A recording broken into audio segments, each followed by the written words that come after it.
I wanted to ask you a little bit, of course, about the Bears. I know there were trade rumors for, Tee Higgins. What do you think that would be like if he were to? That'd be awesome. So we're actually part of the same agency, so I get to see him work out, in the offseason once every year. He's a great player, great size, great receiver, and he's just really smooth. So, of course, the things he can do on the outside with the jump balls, with the route running, he's an awesome player for sure. I don't want to put any words in your mouth, but of course, from a viewer's perspective, it really felt like this season the training wheels kind of came off for you, and you're really able to be your own. And did you feel like that as well? I think that, yeah. But of course, we had a new coaching staff this year, so guys were learning a new offense, and coaches were learning what we did well as an offense. So I would say, we got rolling around week 5, week 6, to where the coaches got a good feel of what we did well on offense and kind of, just what we do well as a team. So I think, for a month's period of time, we were the highest scoring team in the NFL. So, just want to be more consistent with that, and of course going into next year and, being better in situational situations. So, yeah.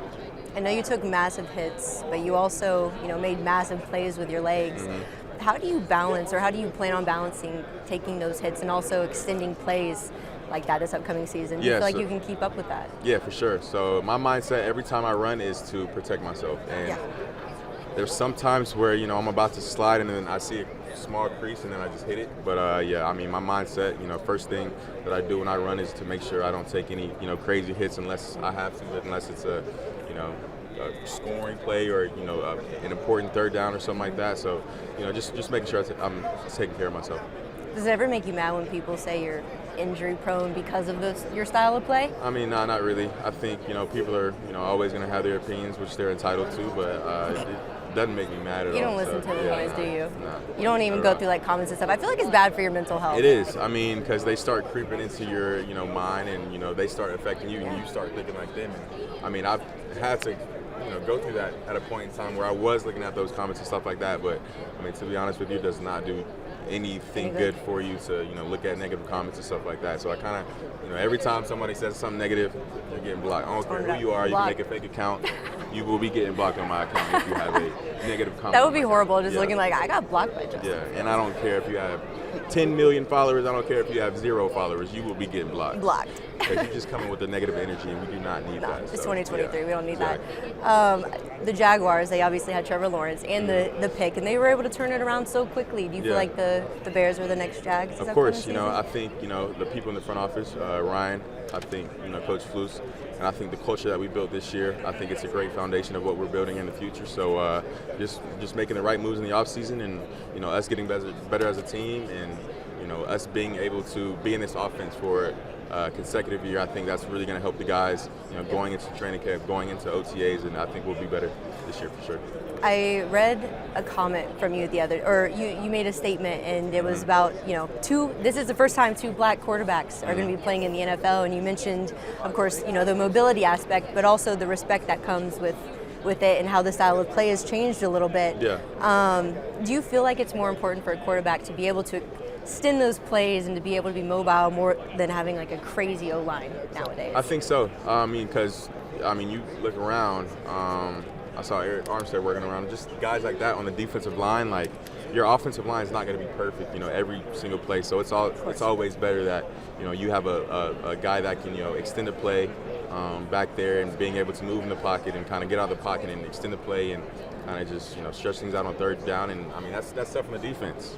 Those DBs don't want to, have to guard a receiver for, 5, 6, 7 seconds. So that's stuff on them, and it definitely stretches the defense out more for sure. How cool is it for you to be a part of this renaissance of quarterbacks right now in the NFL? Do you ever just sit back and think about it, or has it hit you? I do sometimes, but really my mindset is just getting better. What I need to do to get better and kind of just improving every day. But it is awesome just to see the era of quarterbacks that we have today, and kind of the Tom Brady's kind of retiring, the Peyton Mannings, and kind of just seeing this new generation of quarterbacks coming in and having a lot of success. So it's great seeing that for sure. So I have some fun rapid fire questions for you. Let's do it. All right. This is where is he going? That's my dramatic voice. All right. Aaron Rodgers. Where's he going? I think he goes back to Green Bay. You think he's staying with Green Bay? Or the Jets rumors are or the Jets. But I mean, we was thinking he was going to be gone last year, and that didn't happen. He's going on his 4-day darkness retreat. You know, exactly. So we'll see what he's thinking after that. But, Derek Carr. Yeah. I can see him with the Saints. What about Jimmy G? I can see Jimmy G. Who else is the quarterback? I can see him with the Las Vegas Raiders with Josh McDaniels since he was with them in New England. I can see that. Okay. Which one's better? The Suns with KD or the Mavs with Kyrie? I like the Mavs. I mean, Kyrie, Luka. Crazy. That's a crazy team, so I definitely got to go with the Mavs on that one for sure. Okay. Eagles roster this year or Chiefs roster this year? I think both are talented, but I just got to go with the Eagles roster just because of their depth. I mean, when you got Ndamukong Suh coming in on third down, he's not tired from first and second down. He's coming in rushing the quarterback, but just the depth that they have within their roster, how well they play together as a team, I think I'm going to choose them. So. Rihanna or Beyonce? Rihanna or Beyonce? That's tough. Because I like You're the song "Work" by bit. Drake. I like with Drake. Beyonce's, I don't know. I like Destiny Child, Rihanna. Beyonce, but no. My age, I think you got to go with Rihanna. I think so. Okay. All right. Patrick Mahomes, Jalen Hurts this year. Which quarterback do you feel most comfortable with if you're the coach? I think Patrick. I think Jalen's a great quarterback, of course, but I think he's a lot of pieces around him. He has a great O-line, great running back, 2 great receivers, and I think Patrick's he's been the same. He lost Tyreek this year. He's still putting up crazy numbers. So I think Patrick for sure. Okay, last question for you. Super Bowl prediction. I got the Eagles winning. I think the Chiefs are a little bit banged up. I mean, I know they had 2 weeks of break, but I think, just like I said before, the Eagles' depth that they have, and the Eagles are pretty healthy right now. So if I was a betting man, I'd be betting on the Eagles. So yeah. Hey sports fans, if you want to see more conversations with athletes and stars, check out these videos right here and be sure to subscribe for more from USA Today Sports.